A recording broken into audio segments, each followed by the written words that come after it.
mali yung sinasabi nila na typo error lamang or mathematics. Bakit hindi na lang nila i-admit na nagkamali ang BICAM report? Hindi nila masabi yon kasi it creates a lot of problems. Because technically, hinaing nila sa presidente ang isang dokumento na hindi nila lininis. I call on the executive secretary, siya yung gatekeeper dyan, at ang DBM secretary, sila ang gatekeeper dyan, para i-ensure yung kopya na enrolled copy ay pareho dun sa BICAM report. So klarado, may failure. Huwag na natin lokohin kasi ang dokumentong kumakalat ngayon may pirma. Ang dokumentong kumakalat ngayon may blank.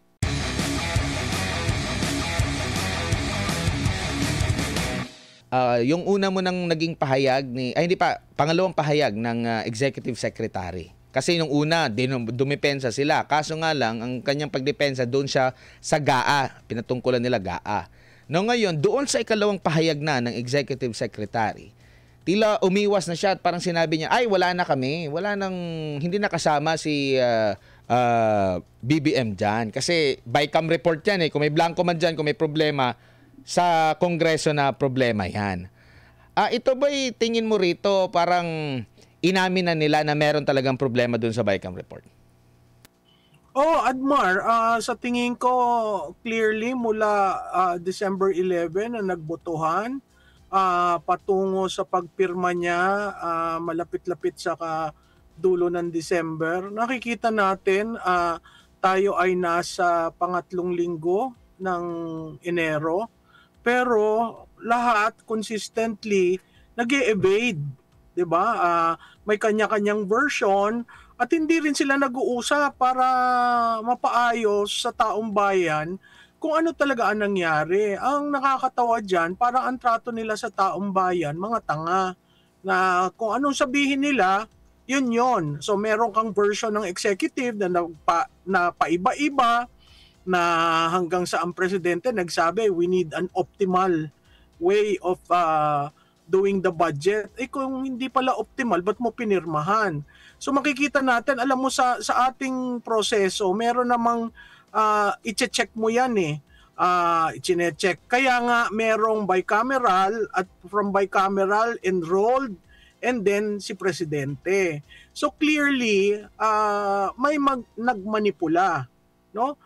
So itong mga sinasabi dun sa tanong mo, itong mga sinasabi nila nagpapaikot lamang at nagpapatunay na ayaw nila maging transparent at maging accountable sa taong bayan. Now ngayon after nito, kasi meron na ring mga medyo dumipensa doon sa budget. Meron lang parang hindi direkta talaga kasi maiipit talaga sila. Senador Gatchalian nagdepensa na wala namang anomalya, wala namang mali doon. Here comes nung bago matapos ang last week, hinabol ng media itong si Congresswoman Kimbo at tinanong, pwede naman niyang sabihin yes or no agad, no?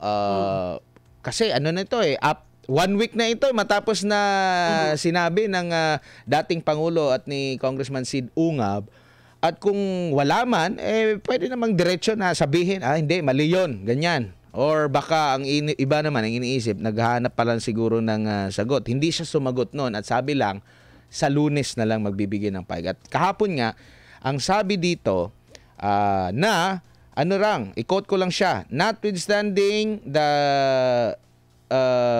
typo errors or any adjustments that are needed as a result of amendments, authorized ang technical staff ng both House at Senate to make all these necessary corrections. Typo errors lang, parang itinuturing na typo errors lang daw yun, Prof. Adbar, alam mo, talaga may practice sa Kongreso na ang tawag dyan for amendments to ensure internal consistency. Tapos nag-create nga ng grupo to finalize this. Ang problema, number one, nagbotohan kayo ng December 11 ng BICAM. Doon sa kopya at yan naman kumalat na at may pirma, hindi naman nila dinideny na may pirma yon. yung kopyang yun may bakante, 28 blanks all in all. Ngayon, kung nagbotohan kang may blank, tapos i-cure mo after, mukhang mali yun. Kasi parang sinusuplant mo ang power ng plenaryo sa iilan lamang na hindi accountable na tao. Kaya nga ang sinasabi ko, bakit hindi ba magsalita ang chairman at ang speaker? Bakit ko hinihingi ang chairman at ang speaker? Kasi ang budget originates from the House of Representatives. Ang Senado, mag-a-agree lang yan o magre-revise, kaya may BICAM. So babalik ulit tayo. Si Speaker Martin Romualdez, mabilis siya mag-draw ng gun on anything, on any issue. Bakit dito bilang liderato ng House of Representatives ay hindi niya pwedeng tindigan at sabihin ito ang nangyari? At pag sinabing ito ang nangyari, ang inapprove sa plenaryo na may blank, ibig sabihin nun, walang item yung may blank. At in-enroll mo, susunod ka dun sa may blank, dun sa enrollment. So aalsin mo yon. Yung sinasabi kasi nitong bagong tinalaga na chairperson ng appropriations, correction lang daw. Hindi magiging correction yan na typo error kasi katulad yung linalagay nyo. A certain amount to be replaced with bakante. Kunyari yan, after the acronym NIA, delete the amount in figures, that's 74 million and replace with what? Typo error? Walang Hindi naman yan typo error. Ang sinabi, mathematics, kinocure daw yung numero. Paano mo i-cure? Pinag-usapan nyo sa BICAM yan. So this is sloppy work. At tatandaan nyo karamihan na nangyari yung blank sa Department of Agriculture. Bakit? Ano ba meron ang Department of Agriculture at lahat ng congressman gustong mapasama dyan? O yan, katulad yan, 1 billion between the words of and appropriated. Delete.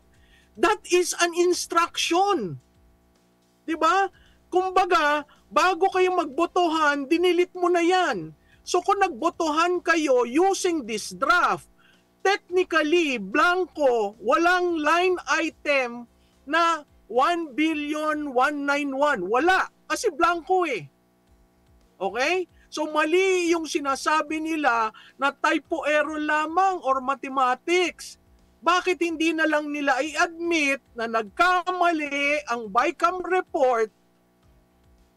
Hindi nila masabi yon kasi it creates a lot of problems.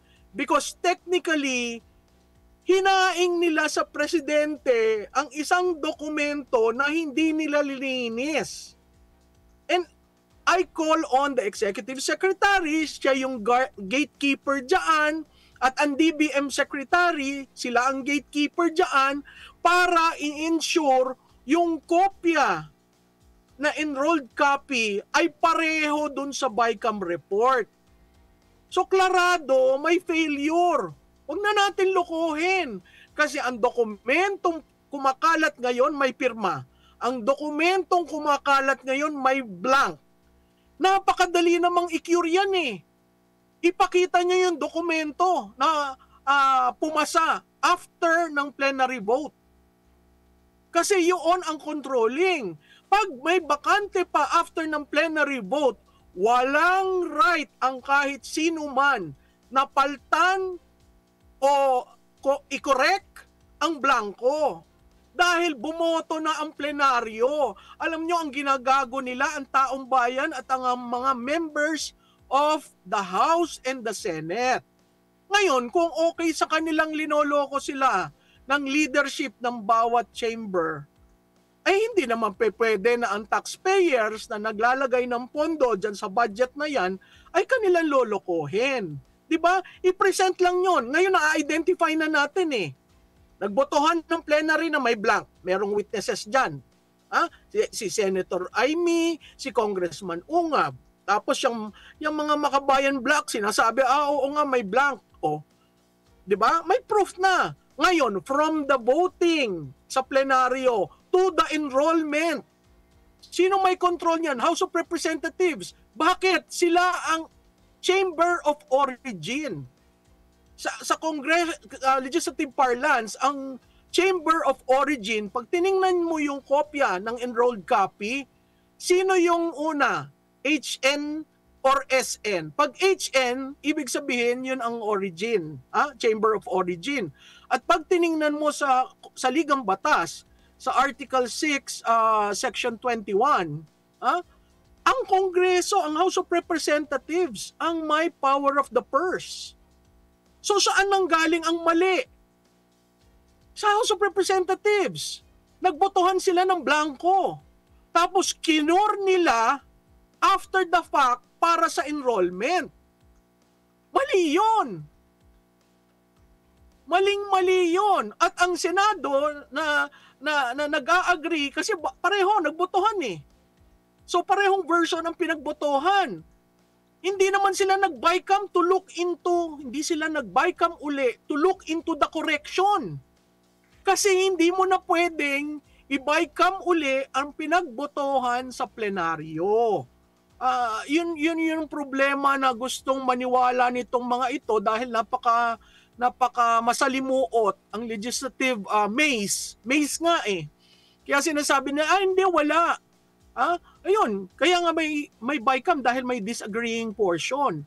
Ang nakakatawa na shock ako, meron tayong sa Saligang Batas na Congress cannot increase. Cannot increase. It can only realign. Pag tiningnan mo sa realignment ng certain line item, sus Ginoo, ang taas ng percentage increase. 'Di ba? Yan is another problem. Kaya nga ang sinasabi ko, no, Admar, maraming natulog sa pansitan dito sa GAA 2025 thinking that the people are okay with it. Hindi po okay sa taong bayan yan dahil taxes namin ang ginugugol nyo. Kaya, di ba, ang isang napakahalaga, accountability at transparency. Transparency, napakadaling solbahan eh. I-present nyo kung ano yung na-approve on third reading na BICAM report. Pag nagawa sila na merong fill in the blanks at yung hawak ni Senador Marcos, ni Congressman Ungab, at saka yung ibang nagsasalita, yung pinapakita mo, bakit magkaiba? 'Di ba? Yan, may pirma. You cannot deny the existence of that document. Ang hindi natin nakikita, sinabi niya, they allowed certain technical people to correct it. Sino yung they? Sino yung technical people? At pwede ba nilang gawin yan after the third reading, after the voting on the bicameral report? Yan ang transparency. Okay? Kasi kailangan nating i-establish nung dumating ba sa enrollment na fill up? Kasi ang sense ko na fill up eh. So, yung BICAM voting to the enrollment, may nangyaring magic doon. Sino nag-allow nun? Kasi kung ayaw bantayan ni Executive Secretary at ng DBM ang nangyari dyan sa NEP nila, abay, nakakalungkot. Dahil lumalabas, totoo pala ang sinabi ni Vice President Duterte, dalawang tao lang ang may say sa budget. Opo, at nakita natin. Nabanggit din ni dating Senate President Tito Soto, sabi niya dito, nagkomento din siya sa kanyang Twitter, some of our legislators need to undergo parliamentary rules and procedures workshop. Ministerial corrections by technical staff are never allowed in any bill, much more a law. You bring it back to plenary. That's right. Yan yung naalala mo, Admar, nung una mo akong kinausap. Kaya ako parating sinasabi, masalimuot po ang proseso ng legislation. Pero kaya linagyan ng procedure para sinusunod. Ito po, nangyayari ang ministerial corrections by technical staff. Pero nangyayari yan bago ng botohan. Hindi ka naghahaing ng bicameral report na bakante o fill in the blanks para mong ininsulto ang chamber mo. So, ang tanong ko sa mga congressman sa House of Representatives, okay po sa inyo ito? Nagbotohan kayo sa isang panukalang batas na umabot sa bicameral, pero nung nagbotohan kayo, ang dokumentong hawak nyo ay bakante? Kung nangyari po yan, may mali sa House of Representatives. And kumbaga, yung pag-approve ng mga senador, kumbaga bago mo na sila mag-approve, dapat 'di ba pag-aralan muna lahat ng mga members na nasa BICAM. At naalala ko nung sinabi ni Senador Bato na humihingi pa nga sila ng parang extension para mapag-aralan. Pero parang minadali. May blanco na nga, minadali pa. So, nakikita mo dito sa mga pangyayaring ito, may something na gusto nilang gawin. 'Di ba na hindi na patagalan, hindi na ma-brought up pa yung blanco, pero nung December 11 ata, may ilang araw after noon, tsaka nagsalita si Amy na hindi ako pumirma kasi ganito ang nangyari. Merong kulang-kulang, may mga blanco pa. Alam mo, Admar, in fairness to Senator Marcos, she even suggested ibalik sa BICAM, magtawag ng special session. Kasi ang sense ko, ayaw nilang ipahiya ang presidente. So, kung ang problema nasa House of Representatives at Senado, ang solusyon na andon. So, wag mong ipasa dahil gusto mong madaliin. Kung titingnan mo, Admar, itong administrasyon na ito, parating may problema sa budget. Nagsimula tayo yung una nilang budget, 2023. Pinaspasan rin yun. Pinaspasan na nakita natin inalis yung ilang pondo sa 4Ps at rini-align at gawing ayuda. Noong 2024, nagkaroon ng unprogrammed appropriation na napakalaki at nagkaroon ng AKAP. Nakikita mo, binabastardize nila ang budget process. Ngayon, ang hindi ko maintindihan sa executive, nanggaling yan sa inyong proposal. So dapat binabantayan yan. I mean, the process itself, nung dati sa Kongreso, ang PLLO, yan ang Presidential Legislative Liaison Office, nagbabantay sa budget deliberation. Ang DBM nagbabantay sa budget deliberation para makita nila line item, paano ba yung ginawa. Diba? At nag-a-appeal sa BICAM. Parang dito, makikita mo talaga ang kapangyarihan ni Speaker. At ang Senado, nakakalungkot dahil ako'y nagtrabaho dyan sa institusyon na yan, dahil binigyan ng 5 billion na AKAP, okay na. Diba? Nakakalungkot kasi dapat may checks and balance, kaya nga BICAM At kaya nga dalawang chambers ang ating ng ating Kongreso. So parang boys club na okay na yan, sige na. At ang nakakalungkot, yung iba nagsasabi walang blank. 28 blanks binilang namin, 28 blanks. Hindi mo yung makikita. Kung ikaw ay veterano sa legislation, magugulat ka. Pwede kasing 1, 2 pahina, pero 28 blanks. At in-identify nila yung pahina, yung line item, di ba? At diyan makikita natin, those are amendments. Perfecting amendments. Tama yun, amendments. Pero dapat, binayaan nila ang technical na inayos at finil up yan bago nag-BICAM voting. So ang tanong ko, anong rinarush nila? Rinarush nila yung speed train para hindi makita kung ano yaan. Ngayon, ang nakakalungkot, DBM, Executive Secretary, nakita nyo na anong nangyari. Ba't sinuggest nyo pa sa presidenteng pirmahan? Kasi, anong nangyari, Admar? We have a president who's now saying, kailangang i-boost ang education. Kailangang optimal use ng budget. At for the first time, I hear him talking about yung utang kailangang tamang paggastos. 'Di ba? That in itself is an indictment of the budget process. Kasi after the fact siya nagsasalita. Ikaw ang pinuno. Ikaw ang naglagay ng net. At ang nakakalungkot, kung di susuyurin nyo pa, maraming ang lalaking increase na violative of the Constitution that Congress cannot increase what the President has submitted. They can only realign. But if you do an line item analysis, kahit variance analysis lang, madali, makikita mo yung iba 1,000 plus % increase.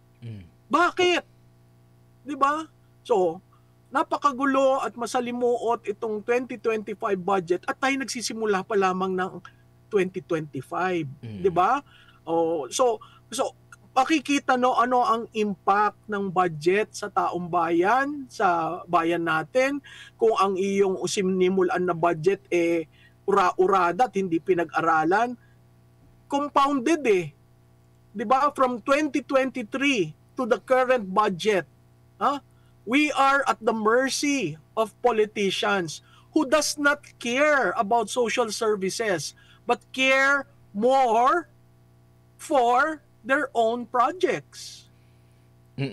And wala po bang access ang Pangulo rito? Hindi ba siya kasama sa nagmo-monitor? Ano na ba ang nangyari dyan sa BICAM natin? Kasi might as well yun yung yun yung parang kumbaga sa laro pa, yun yung isa sa mga mahalagang parte, parang nasa last 2 minutes ka na ng laro. Kasi kung ano yung nasa BICAM report, parang yun din yung magiging reflection dun sa GAB na mismo. Bago niya lalagdaan para maging GAA. Wala po ba siyang ganon or meron, ayaw lang niya talagang busisiin? Alam mo, Admar, meron yan meron sa level ng DBM, meron sa level ng ES, meron sa level ng PLLO. Kung gumagalaw. Ngayon, kung pinabayaan niya sa speaker, ay talagang hindi mo mahuhuli ang galawan. Una nga sinabi, 4,000 something pages. Oo, makapal yan. Alam mo kaya napuna ng lahat? Hindi kasi binigyan, usually ang tradition, pagbalik mo ng bagong taon, binibigay na yung kopya ng GAA. Kaya nagtaka ang lahat, bakit walang kopya ng GAA? 'Di ba? So, nakakalungkot dahil kung ibig mong sabihin ganitong kalakas si Speaker Martin Romualdez, nakakatakot yon kasi ang kanyang mandato ay mandato lamang ng district ng Leyte. Okay? Hindi yan mandato na katulad ni Pangulong Marcos na nationwide. Kaya nga nagulat ako na kung nakita niyong may mali, tama ba yung ginagawa niyong everyday or the start of every Monday, may iba kayong version na sinasabi. Diba? Hindi ito makucure kung hindi nyo i-present ang enrolled copy kasi may kopya naman ang taong bayan ng BICAM report. So pag pinesent nila yung enrolled copy, doon natin makikita na fill upan. Okay? Kung na-fill upan, kailangan natin kung sino yung nag-fill up, ma-establish natin. Ay, hindi ba ito ba ay kaya inalis si chairman ko dahil doon? Kahit yun, hindi man lang klinaro sa taong bayan. Bakit inaalis? So makikita natin ang transparency, ang accountability, ang rule of law na wala na dito sa budget process na ito. Nakakalungkot dahil yan ay pera ng taong bayan.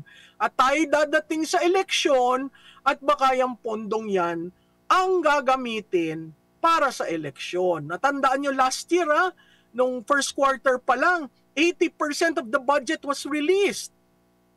Kaya nga tayo nagkakandara pa itong last quarter kasi wala ng pondo. So ang tanong ko, na-cure ba yung utilization ng budget nung release ang 80%? Ngayon, ganitong kagulo, tapos may balita na nangungutang, 'di ba? Nakita natin si Secretary of Finance, may mga kausap na bangko umuutang, at nakita rin natin ang statement ng Pangulo na dadating yung inuutang ng Pebrero. So kung tayo 16 trillion na ang utang, baka tayo malumpo dahil sa ginagawa ng 3 taon sa Marcos administration. Mm. At kaugnay nito ay naghain pala kahapon sa Korte Suprema ng petisyon na ang marami to sila, pero ang mga personality dito ay si Attorney Vic Rodriguez at si Congressman Isidro Ungab. Nandito rin yung pangalan ni Benito Cheng, Redemberto Villanueva, Roselier de la Peña, Santos Catubay, and Dominic Solis. Ang kanilang hiniling sa Korte Suprema ay maisantabi at ipawalang bisa sa kanila ay tinatawag na illegal, criminal at unconstitutional na 2025 budget. Sinasabi pa ni Attorney Rodriguez dito sa kanyang post sa social media, ang mga senador at kongresista na hindi tumutol sa pagpasa ng illegal, immoral at kriminal na BICAM report ay kasabwat sa tinagurian niyang biggest money heist. Masdan at malayan ninyong suriin ang mga larawan kung saan makikita ang napakaraming blanco na nagkakahalaga ng 100 bilyong piso. Bilyong piso rin ba ang halaga kung bakit nagtraidor ang mga mambabata sa ating mga Pilipino at lahat ay naging bulag, pipi at bingi? Ano masasabi mo dito, Prof? Well, ako ay sumasang-ayon dyan sa galawan nila. Ang hope ko lamang, sana ang Korte Suprema ay bilisan ang aksyon nila dahil pumapalaot na tayo sa kampanya 'di ba? Para hindi nag-freeze ang bürokrasya, no?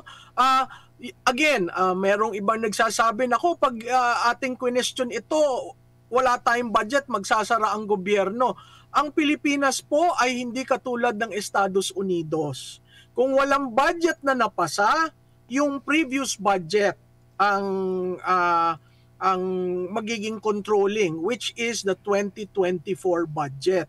Ngayon, may technicality lang yan kasi kung titingnan mo, may pinasa sila.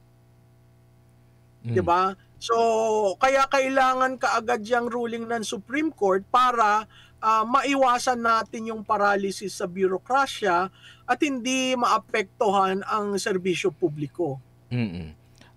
Ano po yung mangyayari dito, ma'am? Halimbawa, katigan sila ng Korte Suprema. May budget pa ba tayo? Magagamit pa ba natin yun? Or yung dati pang budget yung pwede natin gamitin?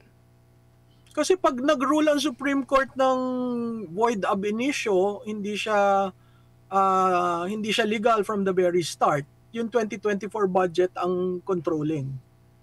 So technically, wala kang increases, magre-realign ka lang na magre-realign to get the necessary funding for the 2025 programs and activities. Nako, lugi yung mga mga politiko na tumatakbo na wala pang budget.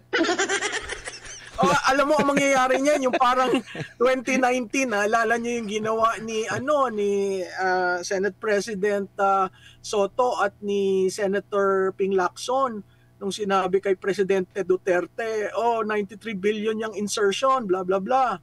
So Vinito, that is the biggest veto in the history of budgetary politics. And then inalis niya, linagyan niya ng conditional release. So hindi ko alam kung yan ang gagawin nitong Pangulong ito, but definitely mag-i-impact yan sa kampanya. Kasi ang reading ko nga, yan din sa 2025 budget, marami silang taba na linagay para sa kampanya. Ang Malacanang ay tumanggi muna magbigay ng komento kaugnay sa naging petisyon na ito ni Attorney Vic Rodriguez at Congressman Ungab sa Korte Suprema na kumu-question nga sa 2025 GAA.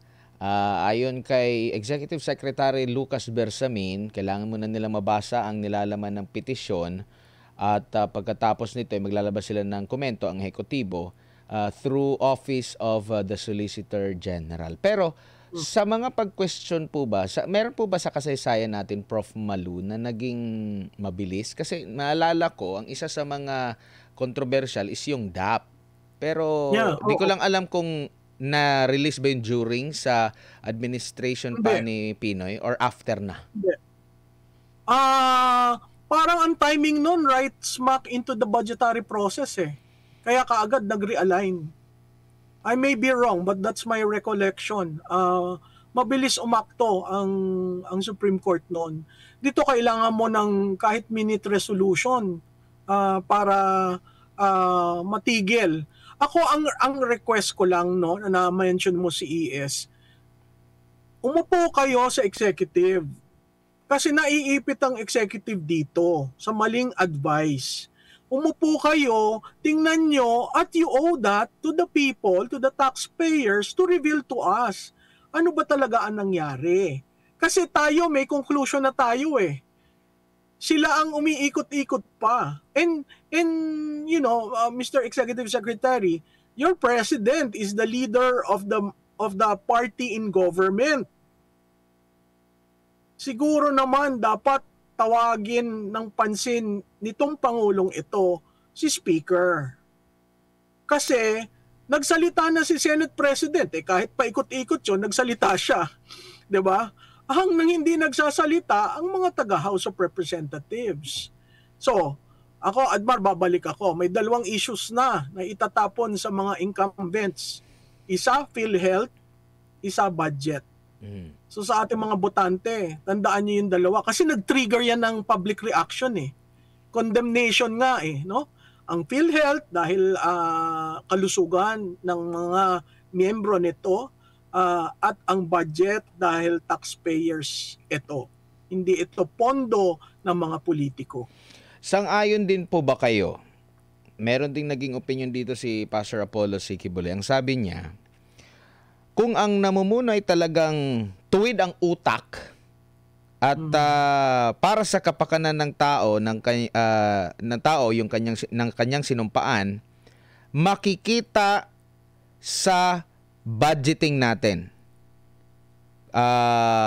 Ang pera nandyan pero bigla na. Kumbaga, makikita natin kung matino ang leader natin dito sa naging budgeting natin. Lalo na kung pag-uusapan natin yung transparency kasi pera ng taong bayan na ito. Kayo po ba'y sumasang-ayon dito? Admar, sumasang-ayon ako dyan kay Pastor Kibuloy. Yan sinabi niya na tungkol dun sa budget ng taong bayan. No? Babalik tayo. Nagsona ka, nagsubmit ka ng budget mo. Ang budget ay listahan ng priorities. Ha? Sinubmit mo yon, kaya ka nga may NEP, yun ang version mo. Ay ba't hindi mo paglaban? Ngayon lang ako nakakita ng Pangulo, yung dati natin Pangulo, nagtatawag ng anong tawag dito? Yung leadership ng chambers, mag-meeting tayo tungkol dito sa budget. Ay, hindi ko nakita na nag-effort itong Pangulong ito na sabihin sa kanito, ito ang priority ko ha. Huwag niyong babaguhin. Kung babaguhin nyo, timbre nyo muna sa akin. Hindi mo sinasabing sumunod ka. Respeto mo yung power of the purse ng House of Representatives. Pero, sandali lang, ito yung priority ko. Nag-usap tayo niyan. Di ba? Nag-usap kayo sa LEDAC, anong priority. Nag-usap kayo sa legislative liaison, kung ano ang priority. Lahat yan, priority. Sa SONA nga, nakinig kayo eh. Bakit pagkatapos ng SONA at sinabit sa inyo ang budget, nawala na? At ang nasunod ang speaker. Hindi ko minamaliit ang Senado, pero the fact na nabigyan sila ng 5 billion, tumahimik sila. So yun ang nakakalungkot. Kasi akala ko ito yung Senado is the last bastion dito sa, very parochial interest ng House of Representatives. Pero as it turns out, under the Escudero leadership,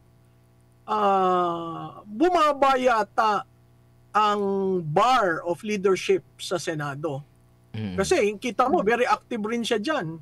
Dati nag-open lang ang Senate President and allows the Finance Committee. O is it a function na si Senator Po is the new chairman at bago lang siya dito? But the point is, the Senate President was there and he allowed this. Mm.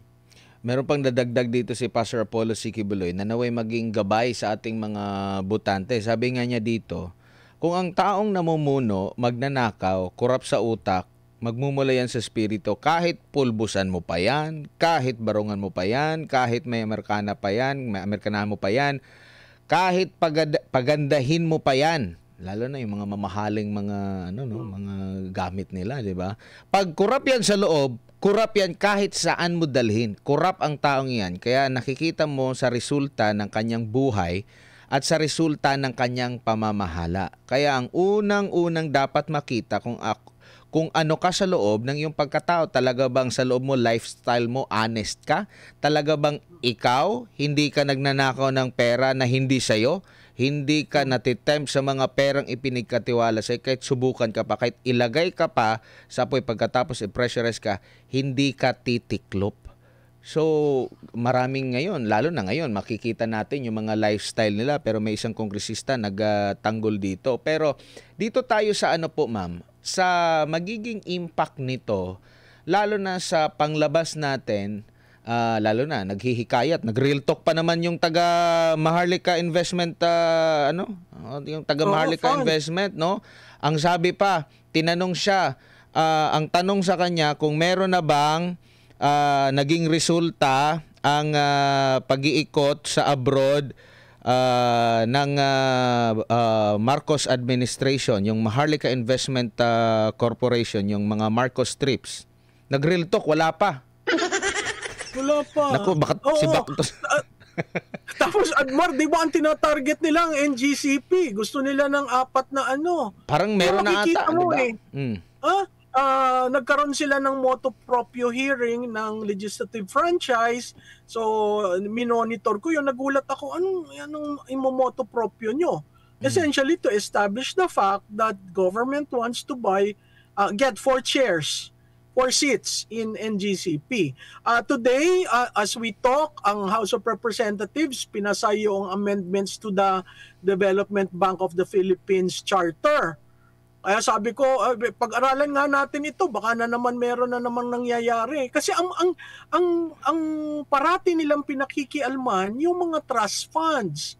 'Di ba? Ang SSS, ang GSIS. Siya may pera na eh. PhilHealth, pera na. Oo. Ang PDIC, tapos magkakaroon tayo ng fire sale ng mga assets.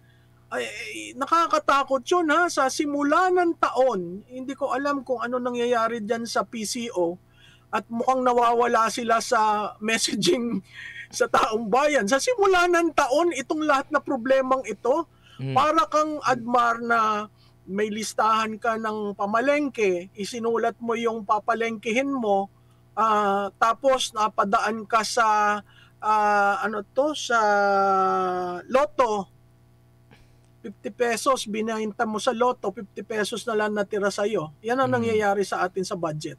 Oo. Nakakalungkot. Nagsalita na rin yung mga oligarchs. Mismo sila, medyo pumalag na rin dito. Paano yung makakamit natin yung pagganda ng ating ekonomiya kung hindi tayo makakahikayat ng mga investors dito dahil for sure madi-discourage sila. Kumbaga sabi nga nila na eto nga nakapagnakaw sila sa pera ng taong bayan, tayo pa na merong existing na pera pang kapital, baka tayo talaga priority nito. Sa ibang bansa na lang kami maglalagak ng puhunan. Oo, Admar, ganyan nga ang nangyayari, medyo hesitant na pumasok, hesitant na kasi hindi certain, hindi predictable, hindi sustainable ang policies ng gobyernong ito. Kung paiba-iba ka as a reflection of the budget, mahihirapan kang magdala kung ikaw ay mangangalakal ng pondo para sa Pilipinas.